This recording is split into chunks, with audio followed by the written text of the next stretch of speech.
Hello बच्चों, आज हम लोग पढ़ेंगे अक्षांश रेखाएं कौन सी होती हैं। तो पिछले क्लास में आपने देखा था कि पृथ्वी को दो भागों में बांटा गया है, उत्तरी गोलार्ध और दक्षिणी गोलार्ध, और एक इमेजिनरी लाइन है जिसको हम विषुवत रेखा या भूमध्य रेखा कहते हैं। ये टोटली काल्पनिक रेखा है। कौन सी रेखा है? काल्पनिक रेखा। काल्पनिक रेखा का भी नाम रख दिया गया है। ये काल्पनिक रेखा है, इमेजिनरी लाइन, इसको अंग्रेजी में कहते हैं, इसको भूमध्य रेखा कहते हैं, और भूगोल की भाषा में इसको विषुवत रेखा कहते हैं। ठीक है, समझ गए? इसके तीन नाम है, काल्पनिक रेखा, भूमध्य रेखा या विषुवत रेखा। ये पृथ्वी को दो हिस्सों में विभाजित करती है। अब हम लोग आ जाते हैं कि हमारा ये नॉर्थ पोल है और ये साउथ पोल, यानी उत्तरी गोलार्ध और दक्षिणी गोलार्ध। पूरी पृथ्वी जो गोलाकार है उसमें अब हम ये देखते हैं कि ये अक्षांश रेखाएं कौन सी रेखाएं होती हैं। तो अब आइए, यहाँ पर हमारा सेंट्रल पॉइंट है बीचों बीच पृथ्वी के। तो यहाँ से 1 degree, 2 degree, 3 degree, 4 degree, 5 degree, 6 degree, 7 degree, 8, 9, 10, इस तरह से लाइनें खिंची हुई हैं। 1 डिग्री, 2 डिग्री, 3 डिग्री, 4, 5, 6, 7, 8, 9, 10, 11, 12, 14, ये। तो अब इनका क्या है, ये एक दूसरे से पॉइंट से मिल जाएंगे। ये वे रेखाएं, समांतर रेखाएं हैं जो विषुवत रेखा के समान, यानी विषुवत रेखा लेटी हुई रेखा दिखाई दे रही है ना, ये है ना, तो इसी के समांतर, जैसी विषुवत रेखा है वैसी ही ये रेखा है, जो विषुवत रेखा के समांतर पड़ी हुई रेखाएं, यानी कि लेटी हुई रेखाएं, है ना, ये लेटी हुई रेखाएं हैं, इनको ही अक्षांश रेखाएं कहते हैं। और ये क्यों कहते हैं? इसलिए कहते हैं कि पृथ्वी के केंद्र बिंदु से कोण बनाती हुई जो रेखाएं होती हैं उनको अक्षांश रेखाएं कहते हैं। क्या कहते हैं? कोण बनाती है। अब वो भी मैं बताती हूँ कैसे बनाएंगे।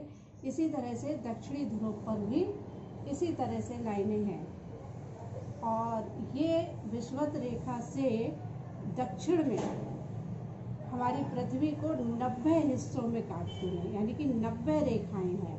यहाँ 0 से यहाँ तक पृथ्वी को काटने वाली रेखाएं कितनी हैं?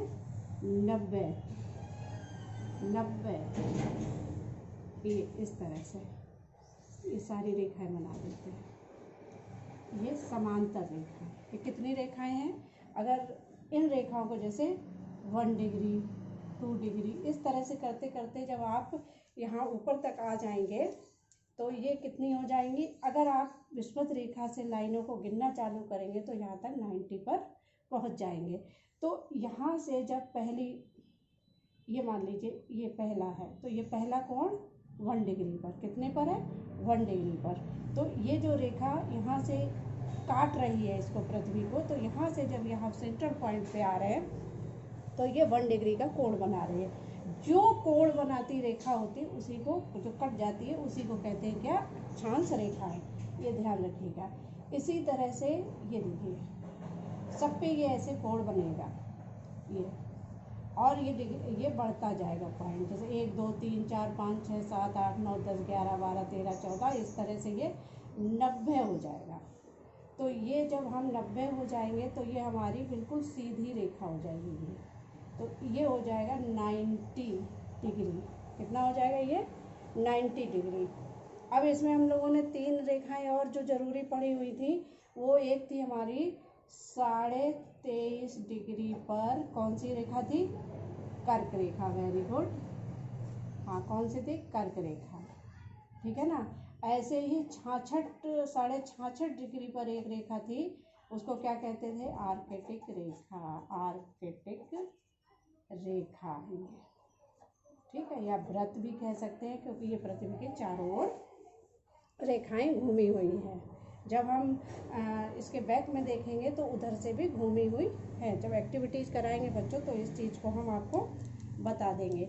इसी तरह से इधर भी कोण काटती हैं रेखाएं, ये काटती हैं, ठीक है ना। ये एक यहाँ से इस केंद्र से जाएंगी ये, इस केंद्र से, ठीक है। ये 1 2 3 4 5, तो यहाँ भी नीचे की तरफ यानी कि दक्षिण की तरफ भी 23.5 डिग्री पर एक रेखा है जिसका नाम है मकर रेखा।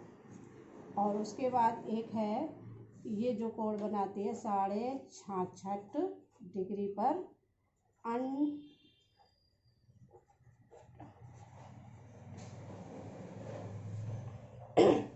ठीक है, अर्टिक रेखा, ये हो गई। अब हम आते हैं, हमारी ये जितनी भी खड़ी रेखाएं हैं इनको हम क्या कहते हैं, अक्षांश रेखाएं। ये हमारे पृथ्वी के समांतर रेखाएं हैं। अब बच्चों, विषुवत रेखा से नॉर्थ यानी उत्तरी गोलार्ध तक कितनी रेखाएं हैं, 90। कितनी है, 90। और विषुवत रेखा से दक्षिणी गोलार्ध तक कितनी है, 90। कितनी है, 90 रेखाएं या अक्षांश, ठीक है ना, अक्षांश। ओके, तो 90 इधर 90 इधर हो गई। और इसी तरह से इधर भी यहाँ से यहाँ तक कितनी है, 90। 1 2 3 ऐसे गिनेंगे, ये सारी रेखाएं गिनेंगे तो ये 90 हो जाएंगी। इधर 90 है, इधर 90 ने इतना समझ लिया कि उत्तरी गोलार्ध में हमारी 90 लाइनें हैं, तो 90 लाइनों को हम क्या कहते हैं, अक्षांश। जो यहाँ से खींची गई वहाँ तक समांतर रेखाओं को हम अक्षांश रेखाएं कहते हैं। अब हम ये देख लेते हैं कि दो अक्षांशों के बीच में कितनी दूरी होती है। दो अक्षांशों के बीच की दूरी कितनी है, तो ये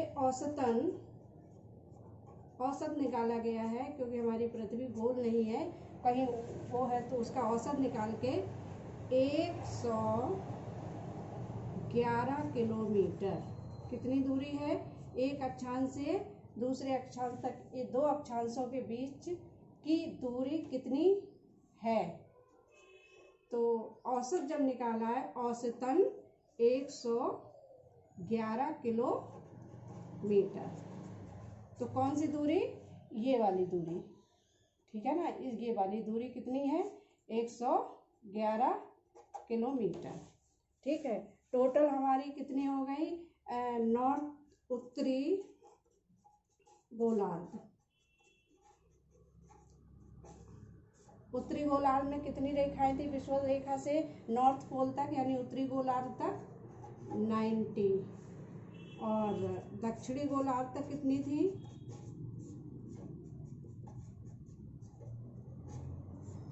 90। ठीक है ना, इसको अगर हम जोड़ देंगे 0 0 0 9 9 1 8, ये हो गई 180। लेकिन हमने ये जीरो लाइन पे जो विषुवत रेखा है, भूमध्य रेखा है, उसको अभी इंक्लूड नहीं किया है, तो इसको भी कर लेंगे तो हमारी 180 अक्षांश रेखाएं हैं जो हमारी पृथ्वी को लेटे हुए समांतर काट रही हैं। ये हमारी पृथ्वी है, ये भूमध्य रेखा है, ये कर्क रेखा बीच में गई है, फिर आर्कटिक रेखा है, इसी तरह से इधर भी ये मकर रेखा यहाँ से गई हुई है, और अंटार्कटिका रेखा ये 66.5 पे है। उसके बाद जितनी भी रेखाएं हैं यहाँ से यहाँ तक की रेखाओं को हम क्या कहते हैं, समांतर रेखाओं को ही हम अक्षांश रेखाएं कहते हैं। बच्चों, अगली क्लास में हम पढ़ेंगे कि देशांतर रेखाएं क्या हैं। इसको आप अपनी कॉपी में बना लीजिएगा, और फिर जब भी हम उसको देखेंगे चेक करेंगे। Okay, bye.